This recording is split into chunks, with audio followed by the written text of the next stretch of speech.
Техника теневого клонирования. Всем привет! Вы на канале Манга24, меня зовут Лилия. И сегодняшний наш выпуск посвящен манге Наруто и его приключениям в России. Да-да, ты боё.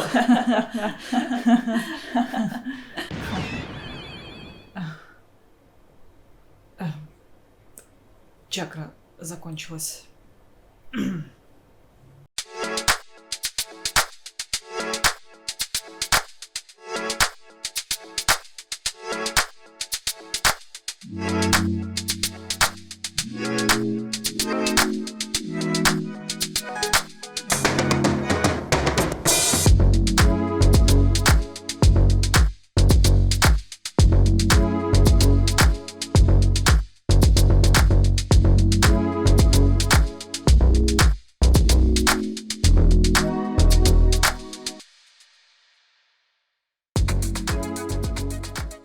Начнем с небольшой предыстории. Наруто не в первый раз уже пытается осесть в нашей стране. Когда-то давным-давно в далекой-далекой галактике с 2008 по 2012 год издательство Эксмо уже пытались издать мангу Наруто. Однако что-то пошло не так, и издательство всю мангу выпустить не смогло, остановившись на 21 томе. Тогда Наруто выпускался издательством Эксмо в сотрудничестве с другим издательством, которое называлось Комикс Арт. Они поделили между собой обязанности. Комикс Арт занимался переводом и оформлением книг, а Эксмо печатью и распространением. И до 2012 года они шли рука об руку. Я сейчас точно не о семейной паре рассказываю. После чего разорвали свои сотрудничество. Разорвали сотрудничество. Вот тогда-то проблемы и начались. Какое-то время издательство Эксмо пыталось самостоятельно издавать мангу, но не справилось с навалившимися трудностями, и в итоге было принято решение о закрытии вообще всего манго-направления. Да, радикально. Точных причин закрытия, конечно же, не знает никто, наверное, кроме самого Эксмо. Мне кажется, в те годы еще даже толком не сформировалась большой аудитории любителей манги. Хотя она и сейчас еще не сформировалась. Да. Но ведь тогда она была еще меньше. Спустя какое-то время издательство Комикс Арт стало частью Азбуки, которая с 2016 года начала выпускать мангу. Но до выпуска Наруто нам пришлось ждать еще целых 5 лет. Его выпуск в новом формате начался в 2021 году. Новая книга стала немного больше предшественницы, но не слишком существенно, если, конечно, не обращать внимания на то, что она сильно потолстела. Но ничего не поделаешь, годы-то идут. Размер старой книги 188 на 127 мм, а новой 195 на 135. Также новая книга обзавелась суперобложкой, мягкий переплет сменился на твердый. Стала лучше бумага. В старой версии бумага была такая негнущаяся, дубовая. Противные желтые страницы, похожие на газетные. Плохая склейка, которая спустя какое-то время портилась, и листы начинали покидать свои насиженные места, улетая в теплые края. Может, оно и к лучшему, что выпуск Наруто оборвался. С таким качеством она не смогла бы потягаться ни с книгами Азбуки, ни даже с книгами тех издательств, которые выпускают свою мангу в мягком переплете.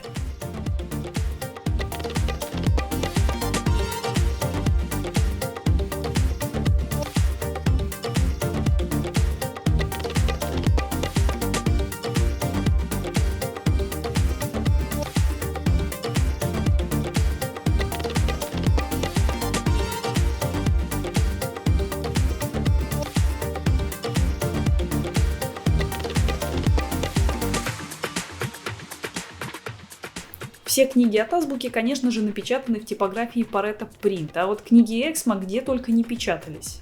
И в тульской типографии, и в Ульяновском доме печати, и в можайской типографии. Это что тогда вообще такое творилось? Возрастной рейтинг книг Азбуки везде одинаковый, 16+, а вот в книгах Эксмо, похоже, еще даже не знали такого выражения, как возрастной рейтинг, поэтому он нигде и не проставлен.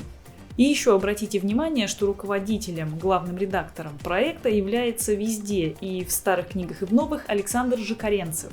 То есть, по сути, этим проектом занимаются одни и те же люди. Сквозь года. На данный момент с книгами Азбуки мы уже перевалили за середину серии, всего напечатано 13 книг, и на эти 13 книг у Азбуки ушло 3 года. То есть в теории на оставшиеся 11 книг понадобится плюс-минус такое же время. Это, конечно, не 15 лет, а именно в течение такого времени манга выпускалась в Японии, но все равно не быстро. Хотя, если считать со всеми годами, выпуск Наруто Эксмо, ожидание перезапуска с 2008 по 2021, то мы получаем 13 лет. Почти догнали японцев. Как будто Масаси Кисимото рисовал мангу Наруто для нас заново, но справился на 2 года быстрее. Ну, конечно, во второй раз оно же всегда легче. Особенности книги и доп. Материалы оставили ровно те же самые, ничего не стали менять. Может быть, они и не могли поменять. Есть автобиография Кисимото в конце глав, из которой можно узнать о становлении автора мангака, его различных интересах, ну, помимо манги. Прикиньте, он еще и чем-то помимо манги интересуется. Присутствуют забавные истории из жизни. Некоторые действительно стоят того, чтобы их прочитать. Например, история о том, как Масаси засунул голову в кошелек лягушку, типа того, который у Наруто был, а потом не мог из него вылезти. А ассистенты вместо того, чтобы помочь, ржали как кони и фоткали все на телефон. Типичные ассистенты. Еще есть наброски персонажей, как из этой манги, так и из других его работ, и работы участников конкурса дизайнов персонажей. Похоже, их сплошь все дети рисовали. Хотя логично, кто еще может читать мангу? Кстати, из-за того, что книги от азбуки трехтомники, на каждую книгу приходится по 3 обложки. И раз уж мы об этом заговорили, то давайте сделаем музыкальную паузу и посмотрим на них.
Переводом книг от азбуки занимались несколько человек.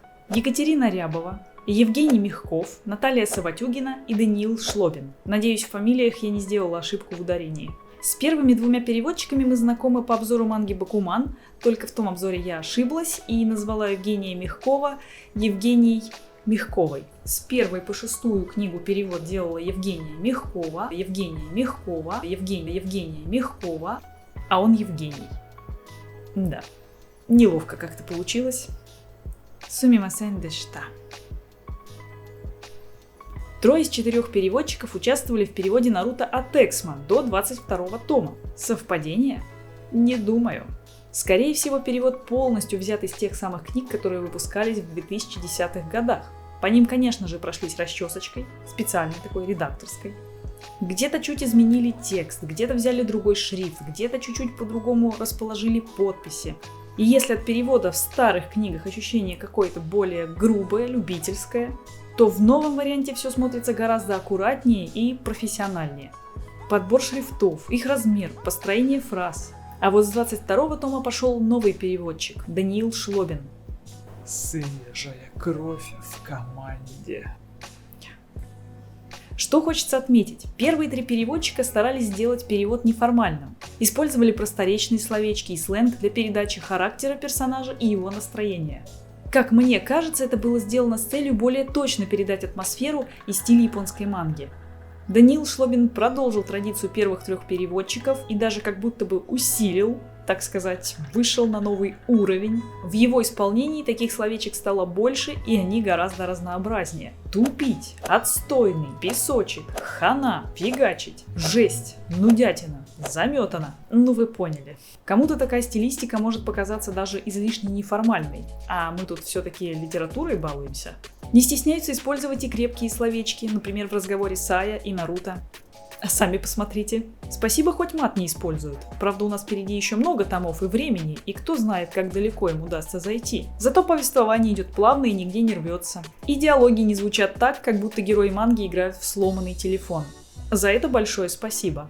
Правда. Еще один забавный момент – в диалогах постарались передать их изюминку, особенности общения персонажей. Например, у некоторых персонажей есть собственные слова-паразиты. У Наруто постоянные сейчоти, у Дейдары в конце в начале предложения «да». У Хидана ей-богу, ведь он верующий человек. Оцените, как общаются между собой старики из деревни Песка.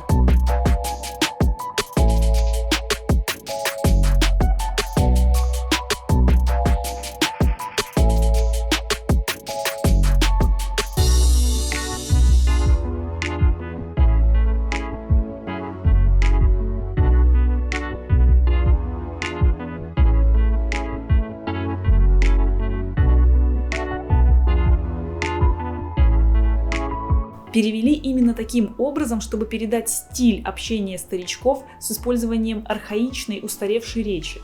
Получился Наруто с привкусом русской деревни. Но это ничего, это даже забавно.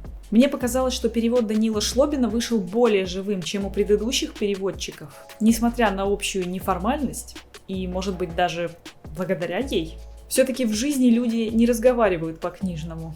Несмотря на некоторые недовольства среди читателей, кому-то не нравится, что не переведены эффекты, кому-то не нравятся имена персонажей в русском переводе от азбуки, все-таки именно благодаря ей Наруто смог возродиться в нашей стране. Выпуск идет медленно, но верно, и пока ничто не предвещает беды, хотела бы я сказать. Но по слухам, 1 января 2024 года главный редактор азбуки Александр Жикаренцев покинул свой пост.